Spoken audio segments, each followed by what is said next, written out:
الرحمن الرحیم قال النبی صلی اللہ علیہ وسلم الراحمون یرحمهم الرحمن ارحموا من فی الارض یرحمکم من فی السماء او کما قال النبی صلی اللہ علیہ وسلم۔ گزشتہ کل یہ بات بتائی تھی کہ کسی کی ضرورت پورا کرنا اس میں بہت بڑا ثواب رکھا ہے اللہ پاک نے۔ دیکھو اس حدیث کے اندر ارشاد فرمایا جو رحم کرنے والے ہیں نا اللہ ان پر رحم کرتا ہے۔ پھر آگے کیا فرمایا ارحموا من فی الارض، جو زمین پر رہنے والے ہیں نا تو ان کے اوپر رحم کرو، ان کے ساتھ اچھا معاملہ کرو۔ نتیجہ کیا نکلے گا یرحمکم من فی السماء، جو آسمانوں میں ہے وہ تم پر رحم کرے گا۔ اور فیصلے وہاں سے ہوتے ہیں، فیصلے وہاں سے ہوتے ہیں۔ ساری دنیا مل کر تم کو سکون پہنچانا چاہے اور آسمان والا نہ چاہے تو نہیں ہو سکتا۔ آسمان والا سکون پہنچانا چاہے اور ساری دنیا مل کر تم کو مصیبت میں گرفتار کرنا چاہے یہ بھی نہیں ہو سکتا۔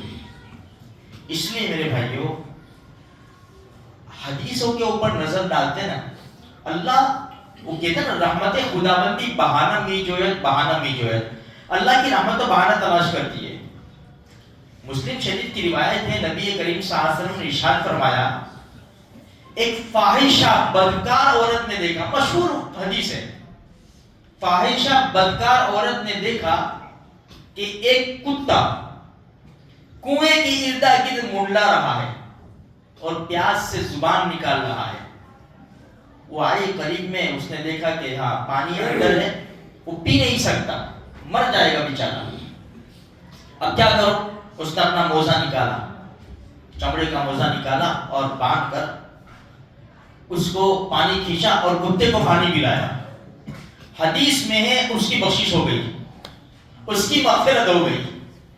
جانوروں کے ساتھ یہ رحم کا معاملہ کرنے میں جب اللہ بخشش کے فیصلے کرتا ہے تو انسانوں کا کیا ہوگا؟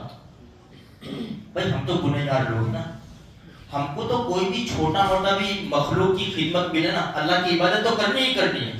چھوٹی موٹی بھی مخلوق کی خدمت ملے اور اپنے اندر صلاحیت ہے، استعداد ہے، فوراً کرو۔ دیکھو عمر ابن خطاب رضی اللہ تعالیٰ عنہ کے زمانے کے واقعات مشہور ہیں۔ گشت لگا رہے تھے، دیکھا نا کہ چند بچے رو رہے ہیں، ایک دیگچی رکھی ہوئی ہے، اس کے نیچے آگ جل رہی ہے، ایک بڑھیا ہے، اس کو جا کر پوچھا کہ بچے کیوں رو رہے ہیں؟ اپنا کام کر۔ اسے کیا پتا کہ یہ امیر المومنین ہے۔ ارے اللہ کی بندی بتاؤ تو صحیح، بھوک سے رو رہے تھے، دیگچی میں کیا ایسے ہی کھالی رکھی ہے بچوں کو بہلانے کے لیے۔ اوہو دل پر چوٹ لگی، جلدی گئے، خود گئے، سب سامان بھرا تھیلے کے اندر، مانے گا جو بھی، اور اس کو اٹھایا۔ ان کے خادم اسلم نے کہا میں اٹھا لوں کہ قیامت کے دن میرا بوجھ کیوں اٹھائے گا؟ خود اٹھایا، وہ پانی ڈالا اس کے اندر، آٹا یہ وہ سب ڈال کر پکایا، خود بنایا۔ وہ فرماتے ہیں کہ حضرت عمر رضی اللہ تعالیٰ عنہ کی گنجان داڑھی سے دھواں نکل رہا تھا۔ جب انسان کھانا بنائے گا تو دھواں آئے گا اس کے اوپر۔ پھر کھانا بنا کر بچوں کو کھلایا، تھوڑی دیر بیٹھے، خادم نے کہا کہ حضرت چلے؟ فرمایا جن بچوں کو روتا دیکھا تھا ہنستا بھی دیکھ لوں میں۔ بچے کھا پی کے کھیلتے ہو گئے، بڑھیا خوش ہو گئی کہ کاش تو ہونا چاہیے تھا امیر المومنین، ایسا نہیں کہ میں ہوں، نہیں۔ فرمایا بڑی بھی جب آئے گی وہاں پر تو میری ملاقات وہیں ہوگی۔ اتنے بڑے آدمی کام کیا کر رہے ہیں؟ ایک مرتبہ گشت لگا رہے تھے، خیمہ دیکھا، خیمہ اس سے کل نہیں دیکھا تھا، آج وہ خیمہ ہے اور مسافر آدمی نے خیمے کے باہر رو رہا ہے۔ بھائی کیا ہوا؟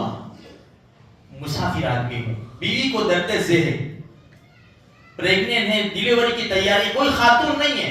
اچھا جلدی گھر گئے، اپنی بیوی ام کلثوم سے کہا ایک نیکی کا کام آیا، کرو گی؟ کہا کہ ضرور، چلو ضرورت کا سامان لے لو۔ ضرورت کا سامان لیا، حضرت عمر اس کے پاس بیٹھ گئے، بیوی کو خیمے کے اندر بھیجا۔ تھوڑی دیر کے بعد اندر سے آواز آئی امیر المومنین آپ کے دوست کو بیٹے کی خوشخبری دے دو۔ وہ جو مسافر تھا حیران، امیر المومنین، امیر المومنین، اللہ فرمایا ڈرو مت. میرے بھائیوں اسی بڑی بڑی ہستیاں یہ کام کر رہی ہے, ہم کون سی کھیت کی مولی ہے.